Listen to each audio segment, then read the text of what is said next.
What is going on, guys? Snickel here, and I'm back with another week of a trophy talk. This is going to be for the week of August 29th, 2021, and it has been quite I guess you could say, a successful last few weeks. I've really only been making progress towards one game, which is kind of a big game to get done, big platinum to get done, and 100% and everything, so that's mainly what I'm going to be covering in this video, along with what I plan on doing in the future, upcoming, and things like that. If you guys haven't already, be sure to follow me on Twitch. I do live stream all of my platinum trophies, and when I'm playing games and boosting and stuff, I try to stream over there at least 2 times a week. So if you want to go follow me, there's a link for that down in the description below. Also, down in the comments below, let me know what games you guys have been playing, what you've been up to, what you've been doing, if you've gotten any platinums, if you're making progress towards some games that are going down, whatever it be, let me know what you guys have been up to. And with all of that being said, let's get into this video.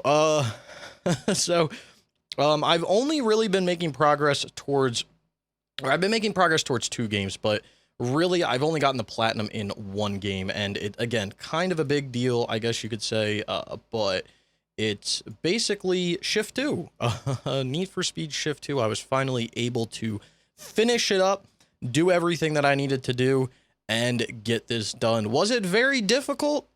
I personally didn't think so. I know that there's probably people out there that would probably say yes, but oh my goodness, I think I just snotted. There's definitely people out there that would say, yes, this is difficult. Yes, I had times, hard times with it. But personally, I didn't find it to be too bad. I mean, yes, doing the King of the Hill trophy was a pain in the ass to set it up, but to actually do it, was it bad? Not really. It just took some time. There was a little bit of organization, a little bit of time, and that's all it took, and got that done. Some other things that are notably, quote-unquote, hard in the game that people probably struggle with are going to be a trophy like Race License, which is to win 75 career events on hard difficulty. You can actually change to hard difficulty and do like a drift event, and you can literally just keep playing it again. You don't even have to go back to the menu. Like, literally, when the race is over, press circle and play again, and you can continue to do that until you do 75 of those. So that's not too bad. That just takes, again, a little bit of time. And then we'll get to the top here, some big things that people probably complain about or things like that. So the first thing I want to start with is something that I, again, goofed up on. I did the same thing with Shift 1, and needless to say, I did the same thing with Shift 2. So, you know, that's typical of the Snickel to not really use his brain, but here is the Snickel being dumb. But sorry, I'm trying to mess with my audio levels, so sorry if I just drop down there. I don't want to be too loud in people's ears. So, again, when I go back to Shift 1, right? So Shift 1, you didn't have to do every event in the game. You really only had to do things that were tied to the rivals, because there was usually series tied to the rivals, along with there was one badge tied to the rivals as well. So it made sense to race just the rivals. That's really all you had to do in the game. Well, when it comes down to it in Shift 2, it's the same thing. There's only a trophy for beating all of the rivals. So the funny thing is that the Shift 2 trophy list is actually, it could be identical to Shift 1 because it doesn't add too much extra. Now, it does add different types of races like GT3, GT1. It's more in-depth for drifting. There's endurance and stuff that you have to do, obviously, but for the most part, the structure of the game is the same. You do some races, you unlock a rival, you race the rival, and then you get to the next class. And you don't have to do every single race in order to unlock these rivals. You can do the first 5 if you want to. You can do the last 5. However many podium placements you need to get in order to unlock the rival, that's all you have to do. You don't have to do any more. You obviously can't do any less, but you don't have to do any more. So my problem was I was actually doing every single race again in the game going through. And part of my justification behind that was, well, I'm trying to master all of the tracks because I have to do that, which we'll get into in a second. I'm trying to master all the tracks. So, you know, it makes sense for me to just do the races. But when it comes down to it, it really doesn't matter. Because a lot of the tracks you're not even going to be able to experience until you get into the GT3 or GT1 championships. So, because they're the GT courses. So you're not even going to be able to do those. So you can just throw those out in the corner, right? Like, whatever, those are what they are. So, yeah, what I would advise if you're playing through is to just do what you need to do to unlock the rival, and then race the rival, beat the rival, and move on to the next round. Now, I do want to note before we move on any farther that the servers for this game are supposed to shut down today on the 31st. You can see it's the 31st, but it's 12:11 in the morning. So the servers are supposed to shut down today at some point. I don't know a time, but, you know, today at some point. So rest in peace to the Need for Speed servers that are shutting down. But that is one area that I goofed up on when it comes to getting through the game. That's actually really the only area I goofed up on, because that was so much time that I was putting into doing the career mode.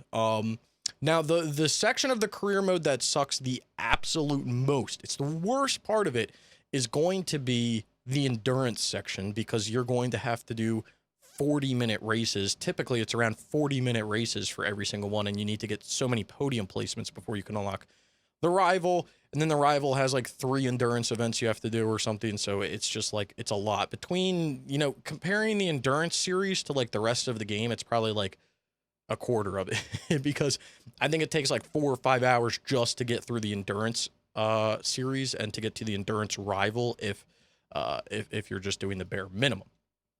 Now you can see here that these are the rivals that matter. So you can see there's 9 of them. I think that there's one in like each area. So like, don't go, you know, too crazy there. But yeah, that's the advice that I'll give for the rivals. Now let's talk about a few other things in the game. So the next thing I want to talk about is the Leno Would Be Proud, which is to have at least 1 car from each manufacturer in your garage. Now, if you do own the DLC, you're able to get some cars for free. This is going to help you out enormously, because those cars actually count towards the manufacturers that are listed right here. This is the list that I used.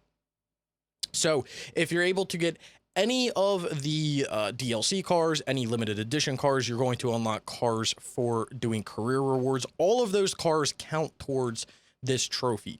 So when it comes down to it, at the end of the day, you only have to buy a few cars that really suck. Now, the ones that are really going to suck is there's no DLC or reward Bugatti, so you have to buy that. It's a decent amount of money, but you have to grind 10 mil anyway, so it doesn't really matter. You're going to get the money. Another one that you don't get is the Koenigsegg. Another one is the Mercedes-Benz McLaren. And I think those are like the 3 expensive ones that you will not get from doing any sort of reward or DLC or anything like that. I don't know about the Aston Martin Racing. I don't know why this person spelled Aston Martin this way. There's no H in Aston. I'm not sure what's going on. Aston Martin, not sure. But not sure how expensive those are. But again, Bugatti, Koenigsegg, and Mercedes-Benz McLaren are all going to be the most. Oh, I think also you have to buy the F1. No, I may be mistaken. There's a McLaren race car that they give you, so you don't actually have to buy the F1. But yeah, that's a little bit of an interesting trophy. So you got to just, you know, go through that and check that stuff off. And then the next set of trophies I want to talk about together are the mastering the locations during the day and the night. I look at it as just day and night. I know that the trophy description for day says day or dusk, and the one says night, but they actually lump the dusk and the night together. So the trophy descriptions are wrong. You have to, I just did day and night. When you load a course up in dusk or night, it gives you the same mastery and stuff like that. So as I was going through here and as I was doing this, I didn't really have any issues. Now, I was a little worried about the Dubai courses because I've never really raced the Dubai courses. Same thing with the London courses, which I did experience a little bit in Shift 1. And then the other one that I was feeling a little weary about was the Miami courses. Everything else I've done, I've played it in other games. I played it in Shift 1. I mean, I wasn't worried, right? So, again, but the London one, the thing with the London one, even though it is in shift one, there's a corner on the London track, and you guys probably know what I'm talking about, and I believe it's actually the one that's right here in the in here. It's a what is it called? I don't know. You basically go up and turn around a switchback. It's not a switchback, whatever. Anyway, you go up, turn around, and come back. Those turns are the most difficult turns, and some of them, really only the London course was one where like you have to not even follow the race line to get the corner mastered. So it's kind of stupid, but yeah, it just took me about a night, a little bit less than a night, to kind of just get through all of the courses. And the only thing that sucks is you're not able to tell what courses you've mastered in the course selection. So you actually have to go to your profile, go through to see if you have the badge, and if you don't have the badge, you gotta go back to the quick race. You gotta load the quick race up at the track. It's really fucking annoying. I wish they would just show you on the quick race menu when you're loading the track up if you've mastered the track or what corners and everything. Like that would be really nice, but a little bit of an inconvenience. I will say that the only course that I had any sort of issue with was this BRNO course. And specifically, I did have troubles with turn 7 and 9, but I would say I had troubles with turn 7 than turn 9. But yeah, this BRNO course was the only one that gave me any sort of headache. You actually have to do this course. I don't know if you have to do it, but I did do it for my endurance series, and I did 20 laps of this course, and I still was not able to master those two corners. I had to go back with a Renault Megane and go through the corners, a completely stock Renault Megane, and go through the corners and get that done. And literally the second I did it with a Renault Megane, I got it within like my first 3 tries for each one of them. So very useful. If you're having troubles with that BRNO course, then load up with a all stock Renault Megane and get in there and get it done. But yeah, those aren't too bad. They're not as bad as I thought they would be. And what I would advise you to do is just literally go through your profile, go through ABC order, because it's going to tell you in your profile what courses you've mastered and everything like that, and just go through and figure out if you've done it during the day or the night or whatever, and just do them back to back. Do day and then do night, because for the most part, the driving line is the same, even though sometimes it shows up differently. If you race it the same, it's going to give you everything that you need. So those 2 trophies in and of themselves are going to be the ones that require the most skill, I would say, but they're really not bad. They're not awful. As long as you put a little bit of effort into the game, you can use like the slowest car in the game and master corners. So you don't have to be driving around with, you know, some Bugatti or something like that. You don't need to be zooming around with anything fast. You can literally pick a Mini Cooper, head out onto the course, you know, the Mark 1 Golf, like head out there with the slowest car you can find, and you'll be able to master corners, no problem at all. Or just use the Renault Megane for everything. I mean, it's if that's what you want to use. And the last thing I want to talk about, which I'm going to talk about more in my Platinum video that I make for this, which will be coming out in the next few days, is going to be the Trophy Bounty Hunter, which is to earn $10 million during your career. Now, from playing Shift 1, going into Shift 2, I had excess of $10 million in Shift 1 after I beat it. So my thought was, no problem, you know, as long as I keep playing through the game, it's going to be good. No. So by the time I played through the career, beat all the rivals, now mind you, I did overplay in the beginning events, but they really didn't give too much dough. So it's not like I was making a lot of money there. I think I ended with around $5.5 or $6 million total in the career. Now, when I was going to do all of the track masteries, I was doing a 1-lap race with no opponents. That's how I set it up. And I did a race. I didn't do like a time trial. I just did a normal race. I got no money from that stuff. So that wasn't really a way to get money. So the way that I ended up getting money was I would play the rival series of the GT1 World Championship. So literally the very last championship you can do in the entire game. It's going to be a 10-race championship. Now, what you're going to do is you're going to race all 10 races. But after you finish your 10th race, which is going to be on, what is the course? Xander or something. I think it's Xander, something like that. It's the course that starts with a Z. After you complete that race, you literally just want to play that race again. So what this is going to do is it's going to give you your 23,000 for winning the race if you're playing on easy, because that's what I was, or normal, whatever. I think I was playing on easy. You get your 23,000 for winning like you do every other race, but behind the scenes, you're actually earning another 90K or something like that. because you're actually winning. You're actually getting the championship winnings behind the scene. It doesn't show it, but you are getting it. And then from there, you just keep playing over and over and over again, and literally just keep replaying the race. Your $10 million trophy will unlock in the race at the end of the race. You don't have to back out and collect all of your winnings, because that's something I was worried about. Am I going to have to back out, collect my winnings? Am I going to be able to, get this trophy? Because the thing that sucks is when you do that 10th race, whether you do that 10th race 1 time or 100 times, regardless of if you replay it or not, if you close your application, if your game freezes, if anything happens and you have to quit the game, it's going to count that race as you completing it, which means you're not able to just resume your championship. Your championship is over. You've collected your money. That means you have to completely restart the championship to grind back to that 10th race to then farm it out. So just go for this at one time. Sit down and just play for like whatever you need to do. It took me from 6.5 to 7 mil or something like that. It took me around 3 hours. So you'll average about a mil an hour. Just, put that calculation into your brain. But again, your trophy will pop at the end of the race. You don't have to leave the game. You don't have to do anything like that. So that's good news right there. But other than that, I mean, not really anything else too hard about the game. There is a lot of grinding. This game is very sectioned off with its grinding. You're not able to really grind one thing out that's going to work towards something else. I mean, I guess you could grind out, getting the 10 mil as you're doing your 75 events. But like, it took me 2 hours to get 75 events done on the drift event. It literally takes a minute or 2 minutes to beat the drift event that you do. It's the one where you just drift around in a circle, like really fucking easy, and you can beat it with your eyes shut. Maybe not like the first time, but like you'll get into a groove and you'll beat it with your eyes shut. But then when you're going for mastering tracks, again, like you're going to be doing that in a quick race. It's not going to count towards your 10 million. So that's something else you just got to do outside the blue. Beating the rivals will count towards your 10 million, but then you're gonna have to grind out the 10 million after. So it's just like a lot of grinding in different sections, but it's really not too bad. I had a lot of fun playing the game. I'm glad. We'll go look at the series here, but I'm glad that I'm finally done literally every PS3 Need for Speed other than if I want to stack rivals. I'm done everything. Undercover, Shift, Hot Pursuit, Shift 2, The Run, Most Wanted. Not only Platinum to 100% it as well, because if you guys know Most Wanted 100%, that's another beast right there.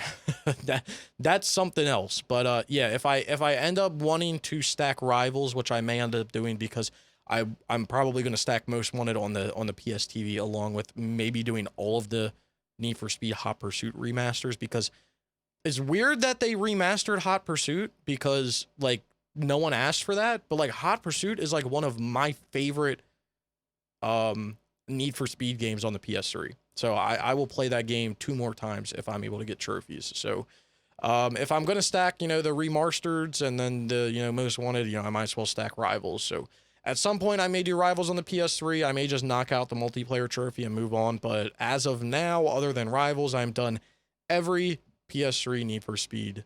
And it's nice to say that. So that was a long ass discussion, 18 whole minutes of talking about Shift.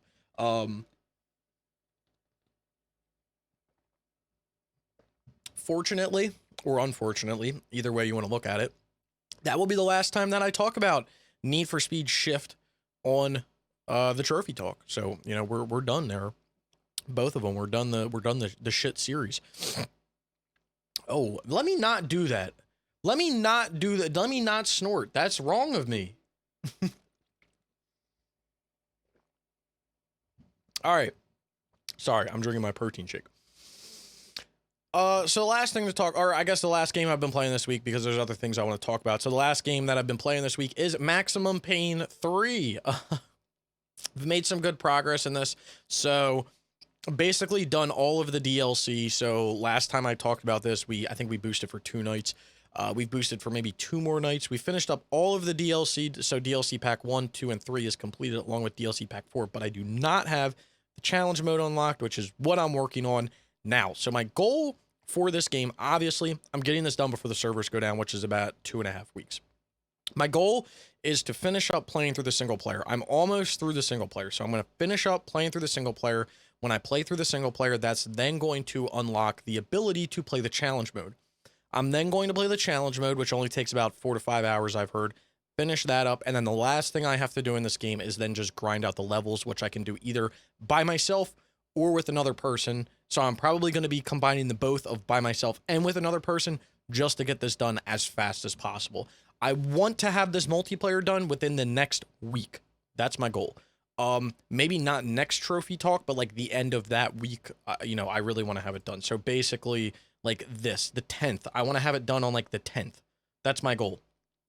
I want to have the whole multiplayer done. So my goal is going to be, again, playing through the single player, get that done. Not going to touch the single player other than obviously doing the challenge mode. And then after I finish the challenge mode, grinding out the rest of the multiplayer, and I'll be done. I really don't think the multiplayer is going to take that much longer.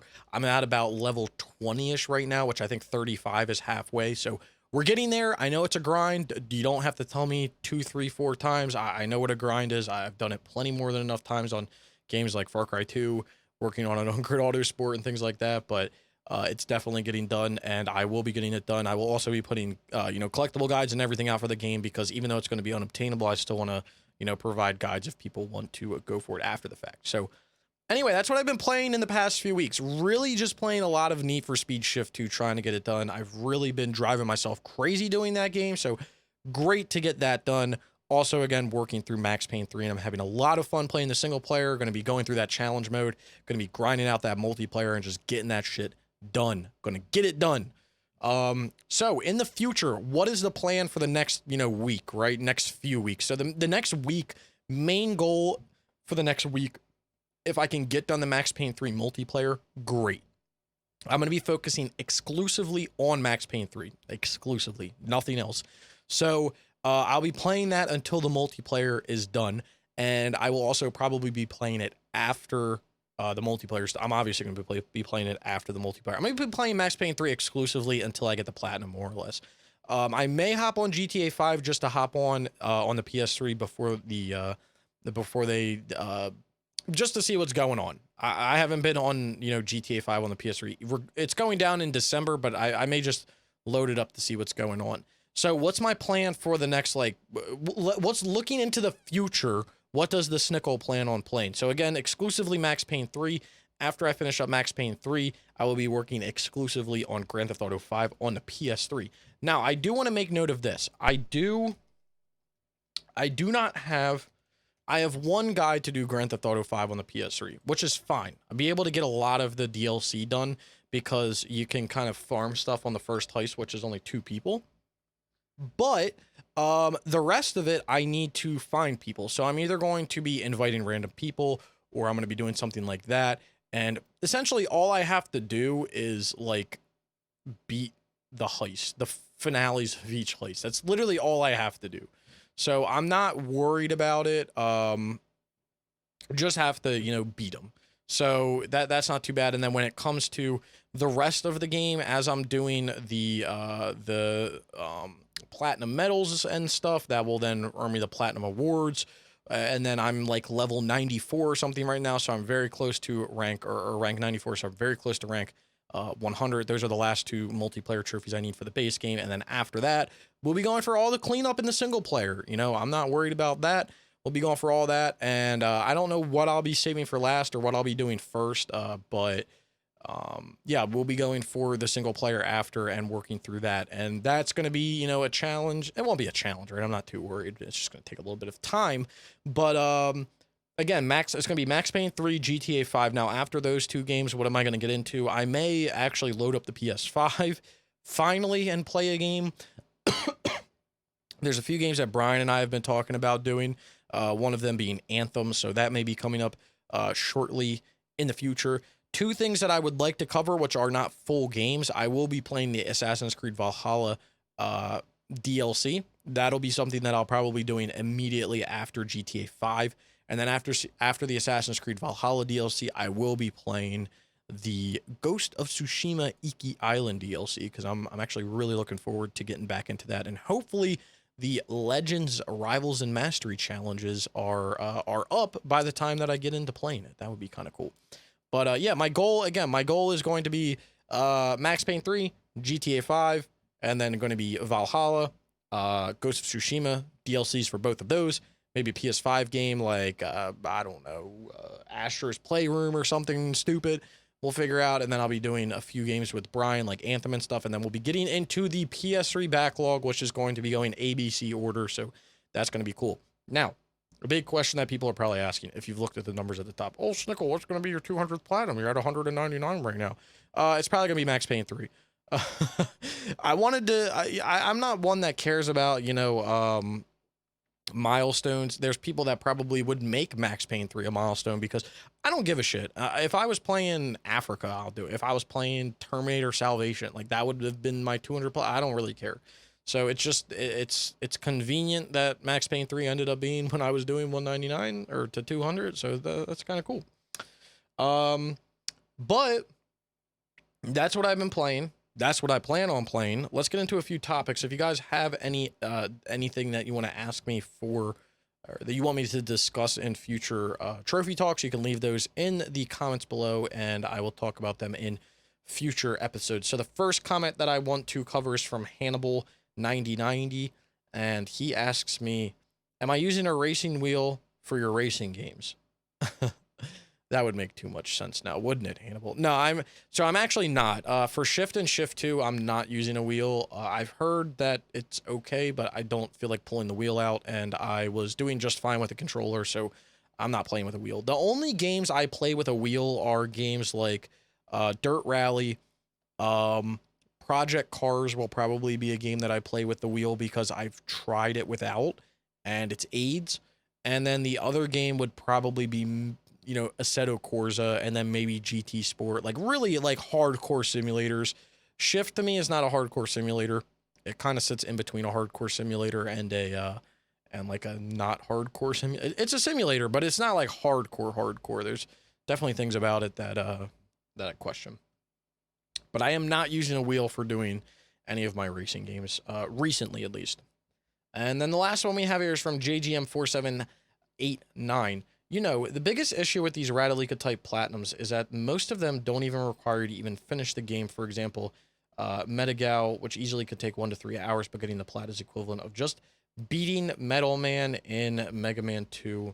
In all honesty, Sony could require all games to have a trophy for simply beating the main campaign because of the game with 2 to 3 hours worth of content would require at least 2 to 3 hours of your time to platinum. Okay, this is a topic here.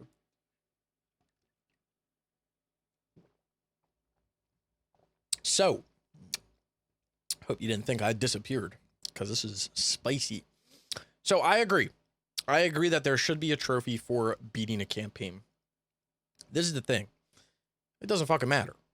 Like, this is the thing that I've realized and I've just accepted when it comes to trophies, is that it doesn't matter.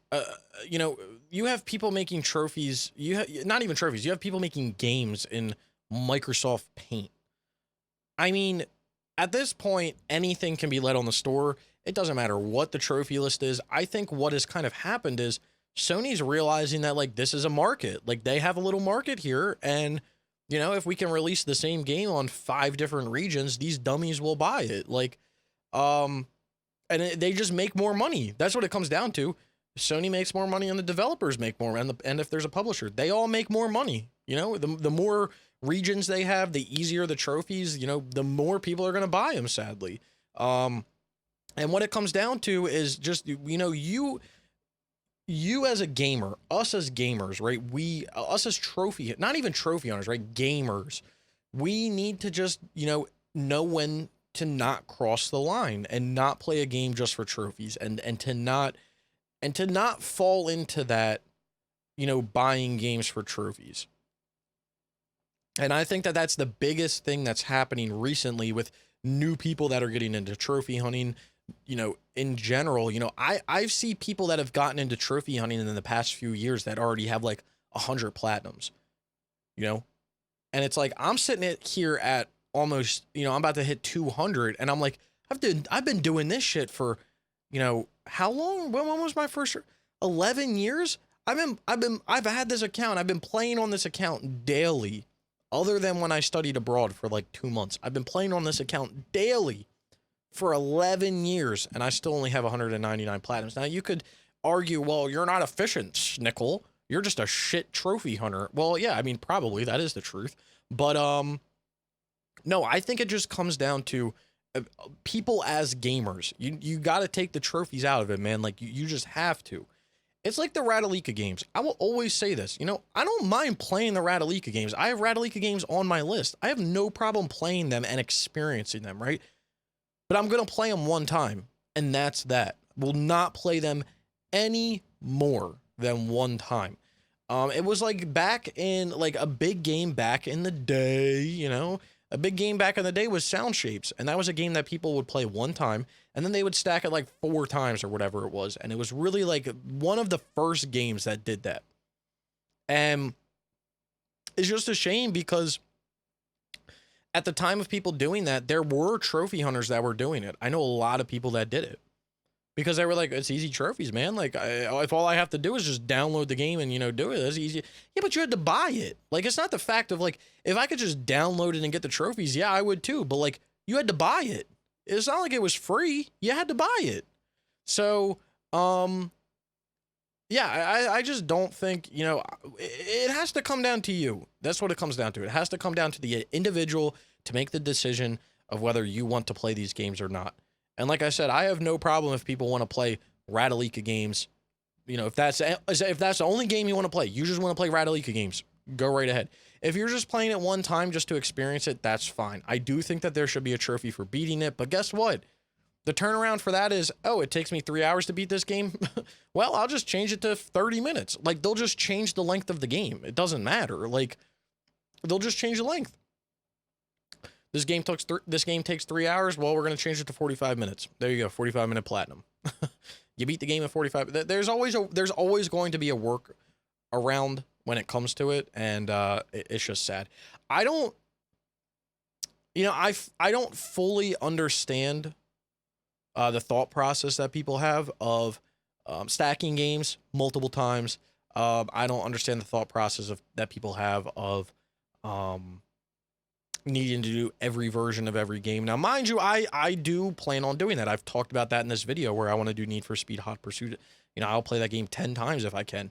I guess the difference is when it comes down to it is, personally, I'm just talking personally here. You can, agree or disagree or whatever. Personally, I will play a game and earn trophies in a game as many times as I want to, as long as I enjoy that game. Now, that point could be argued with every Ratalika game. I love every Ratalika game that comes out, so I want to play it 5 times. It's a slippery slope there when you get into that one, because those games are known for being trophy whore games. So it's not like I'm out here stacking trophy whore games, right? And I do have stacks on my list. Don't get me wrong. I used to be fully against stacking trophies. If you guys talk to me daily, if you guys knew me daily back when like the PS4 came out, so back in like 2013, I was totally against stacking. I thought stacking games was the dumbest shit ever. You should just play the best version of the game and move on with your day. But as time has gone on, I've realized that like stacking is fine if you have to fully play through the game again. I think that's all it comes down to. And if you enjoy the game, you have to enjoy the game. That's part of it. You can't just be doing it for trophies. And this is something that I talked about on stream last night, where there's just like a big disconnect with, new people coming into trophy hunting and new gamers in general. I'll talk about gamers as a whole, because when myself and a lot of people that I talk to, when we gamed back in the PS2 era, before trophies and achievements were a thing, we played games fully through. We collected everything because we wanted to see what the developers were hiding, right? What kind of upgrades you could get, what you were going to unlock. Like, that's why you wanted to collect things. You didn't do it mindlessly. Like, you did it because there was a purpose behind it. Nowadays there's collectibles in games because of trophies. You don't get jack shit out of it. There's no backstory. There's no unlock. There's no nothing. It's literally a trophy. That's it. Like, if you were to do that 20 years ago, like, people would look at you like you had 5 fucking heads. Like, that would be a thing that just, and it probably did happen, but like, people would look at you like you were like, why are you putting all that time into developing and putting these collectibles in games when you're not even, you're not even providing anything in the game, whatever it be, concept art, whatever it was, there was always a reason to do collectibles and to do, to want to complete a game to 100%. Oh, I needed to beat every challenge on a platinum level because then I would unlock the best car in the game, or anything like that. There was always a purpose behind it. I think that that's been lost in translation with the new with new generations of gamers and people that are gaming. That's what I was trying to say, but I tried to combine them together. With the new generation of gamers and people getting into gaming, not necessarily just young people, but older people as well. Whoever's getting into it, right? It's not no discrimination against anyone. Anybody who's getting into it, there really isn't that purpose of doing collectible. A lot of people that do collectibles nowadays just do it for the trophy. You don't do it to figure out if you can get concept art. You don't do it if you can get a cool weapon. You don't do it if you can unlock a cool outfit. None of that matters. Like, you do it for the trophy, really. And like that's kind of where the issue is with everything that's happening nowadays. And like I said, I know people that have gotten into trophy hunting in the past few years that probably have the same amount of platinums as me. Just because they're not playing these AAA. I mean, they are playing these like AAA great games, but they really are just putting a lot of time and money, and just, to me, it's a waste of both into some artificial numbers that only they care about. Which, whatever, that's fine to you. That works for you. It's like people who work on cars. Like, I do all this little stuff on my car, and does, Joe Schmo down the street care? No, probably not. But if I go to a car show or something, like, they might care, but like every average day person, could care less. It's the same thing with trophy hunters. There's obviously a group of people that, bask at your numbers. Wow, you have 50,000 trophies. You have 800 platinums. To me, it does, the numbers don't matter. The devil is in the detail, and that's what it comes down to. What's your list look like? What are you playing? Are you actually enjoying games you're playing, or are you just doing it for trophies? That's what it comes down to. And if you're playing these Radalika games because you enjoy them and you want to play them 5 times, I guess more power to you. But again, it's a slippery slope, because those games are known for something, and you're a trophy hunter, and you can't tell me that you're oblivious to why there's 20 stacks of the same game. I'll just leave it at that. Man, it's a heated topic that I could talk about for till the day I die. The change and the evolution, I guess you could say, of the trophy hunting community and of trophy hunting as a whole has changed so much from when it started to what it is now. And part of it is because of new people coming into gaming and trophy hunting. And I don't want to deter anyone away. I want more people to come in. I want more people to trophy hunt. I want more people to play games and enjoy stuff. I think playing games and trophy hunting is a great way to, I don't want to say waste time, because any hobby you do is technically wasting time. But I want people to do stuff that makes them happy. If you want to sit there and play Call of Duty for 500 hours, go right ahead. I was a dumbass and played Destiny 1 for 800 hours. Did I have to for the platinum or 100%? Hell no. But I did it because it's what made me happy. I was playing with my friends. I was logging on every day. I was doing stuff. I was having fun. And that's all that matters. That's all that matters, is that you're having fun. And sometimes what that takes, and again, I'm not trying to push anything on people. If earning these trophies makes you happy and it's fun for you, then, more power to you.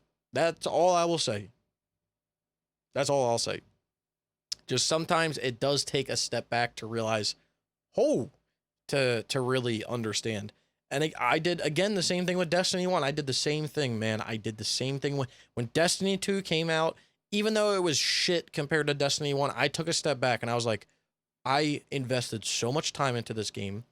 Granted, I had fun, but like, what other aspects of my life lacked? Kind of. This is getting deep. I don't like getting deep, so we're gonna move on. That's gonna be this week's video, guys. Again, if you have any topics that you want me to discuss in future trophy talks, let me know. This whole trophy hunting community thing, discussion, evolution of it, It could be something that I talk about, you know, day in and day out. And I could, you know, it almost, you know what it feels like? I don't know if you guys ever saw that meme. There's a meme of a guy talking to a wall.